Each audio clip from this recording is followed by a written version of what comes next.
আমার নাম জাহিদ হাসান পাপ্পু। আমি বর্তমানে মুসাফর ইউনিয়ন যুব দলের বর্তমান সভাপতি হিসেবে কমিটিতে আছি। আমার এলাকা হলো বালিগাঁও গ্রাম, কিন্তু আমাদের যেই ঘটনা ঘটেছে এই ঘটনাটা হলো আমার বাড়ির পাশে একটু সামনেই।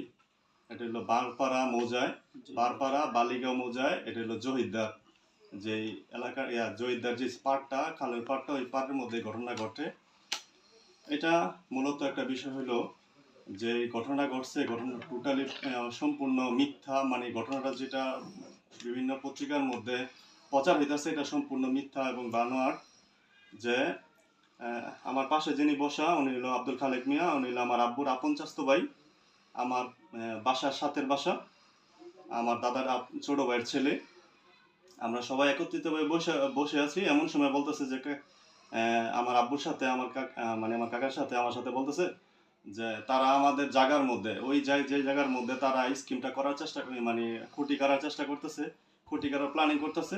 ওই জায়গাটা হলো আব্দুল খালেক কাকার নিজের জায়গায়, 104% জায়গা। এখানে আমাদের নিজস্ব জায়গা, ফ্যামিলিগত জায়গা। এই জায়গার উপরে তারা খুঁটি কাটতেছে।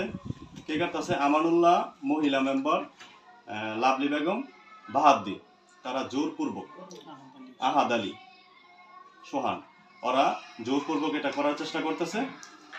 এটা পূর্ব প্ল্যানিং করছে, এটা আমরা জানতে পারি। তারপর লাস্টে আমরা এই বিষয়টা জানতে পেরে আমরা স্থানীয় নেতৃবৃন্দকেও জানাই, প্রশাসনকেও জানাই। প্রশাসন আমাদের সাথে আসে। এখানে কামতাল ফাঁড়ির যে তদন্ত কর্মকর্তা আছে উনি জনাব জসিমউদ্দিন এএসআই, ওনার সাথে ছিল, ওনার সাথে ফোর্স ছিল।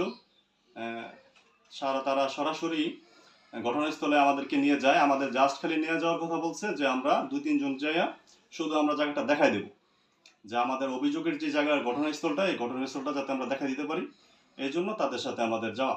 পুলিশের উপস্থিতিতে জাস্ট খালি আমরা ঘটনাস্থলে গেলাম যে আমাদের জায়গাটা তাদেরকে দেখানোর জন্য, অবগত করার জন্য। আমরা সরজমিনে গিয়ে দেখতে পাই যে আমাদের জায়গা, মানে আমার কাকার জায়গার ভিতরে, ওনার জায়গার ভিতরে কোনো প্রকার অনুমতি ছাড়া তারা কাকার জায়গার মধ্যে থেকে মাটি সহ নিয়ে গেছে। এখনো আপনারা যত সাংবাদিক আছেন, সোশ্যাল মিডিয়ার মধ্যে যারা যারা যারা অ্যাক্টিভ আছেন, বা যারা লোকাল পত্রিকাতে, তারপরে হলো ডিজিটাল প্রিন্টের মাধ্যমে যারা নিউজগুলো করেছেন, জাতীয় পত্রিকার মধ্যে সরজমিনে নিউজ করেছেন, জাতীয় পত্রিকার মধ্যে যে নিউজগুলো হয়েছে, আমাকে এটার সাথে সম্পৃক্ত যেহেতু আমরা আছি, আমাদেরকে ফোন দেওয়া হয়নি, বিষয়টা জানানো হয় না। না জানিয়ে, আমাদের কাছে কোনো প্রকার বক্তব্য না নিয়ে, সরজমিনে আসলেও আমাদের জায়গা সম্পর্কে আছে বা না আছে এরকম কোনো ইনফরমেশন না নিয়ে তারা নিউজ করে ফেললো, অটোমেটিকলি তারা নিউজ করে ফেললো। এবং আমাদের আমাদের ব্যাপারে যে মিথ্যা এবং বায়ানোয়ার যে বক্তব্যটা প্রচার করলো চাঁদাবাজির, এটা আমরা তীব্র নিন্দা ও প্রতিবাদ জানাচ্ছি। এবং 5 লক্ষ টাকার চাঁদাবাজি কখন চাবো, কোথায় চাবো? আমাদের নিজের জায়গায় কেউ খুঁটি গাড়বে, ওই জায়গার প্রতিবাদ কি চাঁদাবাজি হয়ে যায়? এটা হলো আমরা সবার কাছে জানতে চাই।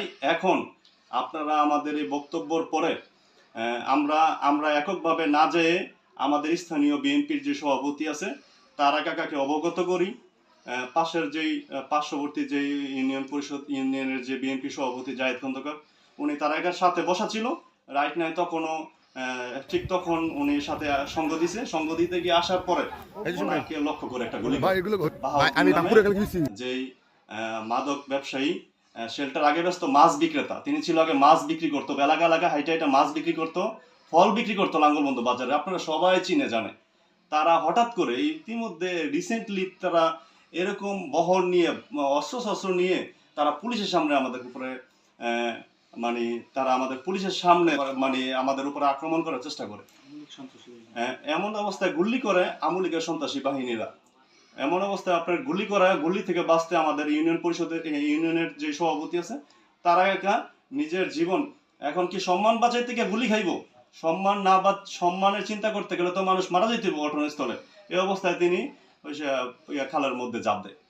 এই অবস্থার ভিডিওটাই তারা কি করলো, পুকুরের ছবিটা তারা পোস্ট করে বিভিন্ন অপকৌশল চালানো শুরু করলো। পানিতে তো তারা একলা ছিল না, তারা মহিলা মেম্বনি সহ ছিল, মহিলা মেম্বনির জামাই সহ ছিল। আপনারা যে ছবিগুলো দেখছেন, এই ছবিগুলোর ভিতরে আপনি স্পষ্ট দেওয়া আছে যে তাদের শরীর পুরো ভিজা, প্যাকট্যাক বের হয়েছে। মহিলা মেম্বরনি লাভলি বেগম প্লাস হইলো ওনার হাজবেন্ড আমানুল্লাহ, ওনার শরীরের জামা কাপড় দেখলেই বুঝতে পারবেন যে তারা অলরেডি ছবি সহ আছে, তাদের ছবি দেখলেই বুঝতে পারবেন তারা কেন তাদের শরীরের মধ্যে একটা ভিজা ভিজা ছিল। যদি আমরা পানিতে ভিজা থাকি, চুবানো থাকি, তাহলে জামগড় ইউনিয়ন যে সভাপতি ছিল জাহিদ খন্দকার, ওনার শরীরের ভিজা ছবি অংশটা আপনারা প্রচার করেন না কেন? আর বন্দরের দুই বিএনপি নামে এত অপপ্রচার করার ইচ্ছা কেন, চেষ্টা কেন? আপনার আমুলিক এতদিন লাগায় দখল করে খাইছে, আমাদের জায়গার মধ্যে কেউ মাটি কেটে নিতেছে গে। আমরা যদি তাদেরকে বলি আমাদের জায়গা, আমাদের জিগানো নাই শিখানো নাই, কিছু বলা নাই, আমাদের কাছ থেকে নিবেন, ঠিক আছে নেন, কিন্তু কেন নিবেন? কিনা নিছেন? কিনা তো নেন নাই, তাহলে আমাদের জায়গার উপরে নিবেন। আমরা যদি বলি যে এখানে নেওয়া যাইবো না, তাহলে এটা কি চাঁদাবাজ হয়ে গেল আপনাদের কাছে? এইটাই আমাদের কাছে জানতে চাও আপনাদের মাধ্যমে, এটাই আমাদের বক্তব্য ছিল। প্রশাসন